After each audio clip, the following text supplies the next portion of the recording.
Pat Labs with John Ball on future AI products. Discover how new AI technologies can make our lives easier. What if our machines simplified how we interact with them instead?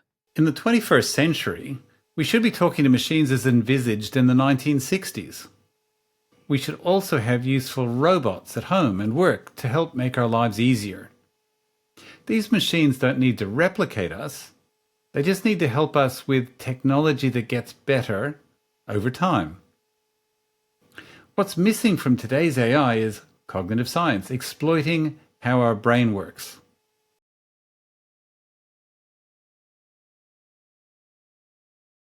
If we can set up a machine to emulate human language, like a person, they can interact with anyone whose language is known. I think of language the way we did in 1900. Words in a language connect to their meaning as interpreted. With phrases, these meanings combine further. In the diagram, notice that meaning is universal, connecting words and language to multisensory representations. This is known as the semiotics model from the science of signs that links words to meaning and back.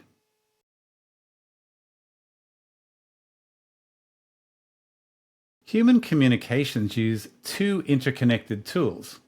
The first is language, talking about what we both know about in this conversation, called our immediate common ground, is context. The second is our naming of things and our selection of the names we give to things to be understood.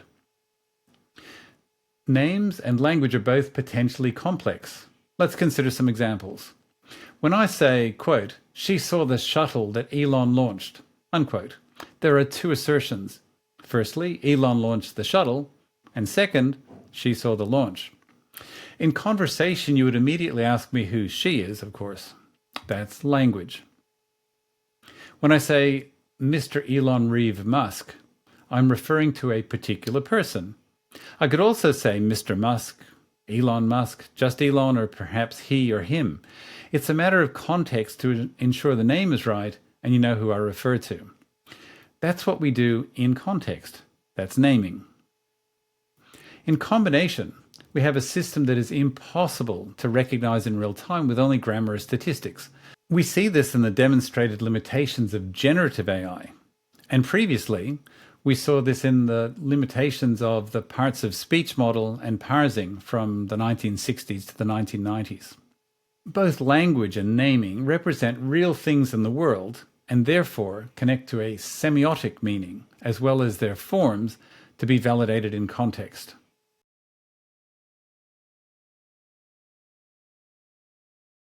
That's it for today.